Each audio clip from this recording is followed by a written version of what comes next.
2024 সালের এই দিনে কেন্দ্রীয় শহীদ মিনার থেকে বৈষম্য বিরোধী ছাত্র আন্দোলনের সমন্বয়করা আওয়ামী লীগ সরকার পতনের এক দফা ঘোষণা করেন। রোববার তাৎপর্যপূর্ণ একই দিনে একই জায়গা থেকে ফ্যাসিবাদী শাসন ব্যবস্থা, জুলাই সনদ ও ঘোষণাপত্রের দাবিতে নতুন বাংলাদেশের ইশতেহার ঘোষণা করে জাতীয় নাগরিক পার্টি।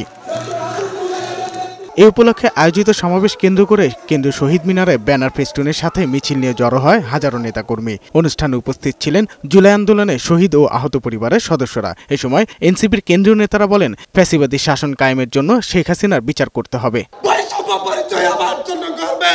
যারাই বিতর্কিত করার চেষ্টা করবে তাদের বিরুদ্ধে লড়ব ইনশাআল্লাহ। কোনো পরিবারের কাছে দেশের স্বার্থ আটকে থাকবে না, দেশ হবে সকল নাগরিকের, সেই রাজনীতি আমরা করব।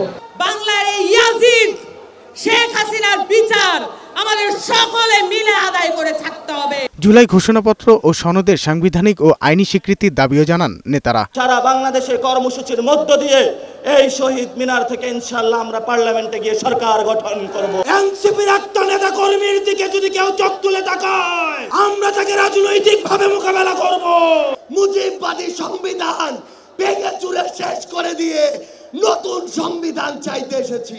লিগ্যাল ফ্রেমওয়ার্ক অর্ডার করে এলএফও করে জুলাই সনদকে কার্যকর করতে হবে।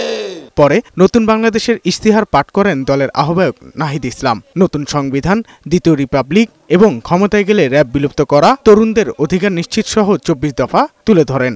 আমরা ফ্যাসিবাদী ব্যবস্থার বিলোপ করে এক নতুন রাজনৈতিক বন্দোবস্ত করতে চাই।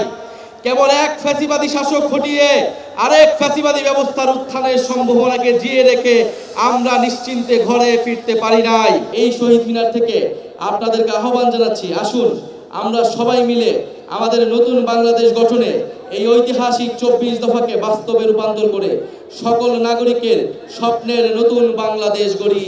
ফ্যাসিবাদ বিরোধী লড়াইয়ে সবাইকে ঐক্যবদ্ধ থাকার আহ্বান জানান নাহিদ ইসলাম। ইনকিলাব ইনকিলাব, জিন্দাবাদ এনসিপি এনসিপি, জিন্দাবাদ জিন্দাবাদ, ক্ষমতা না জনতা, জনতা জনতা। সাজ্জাদুর রহমান, বৈশাখী সংবাদ, ঢাকা।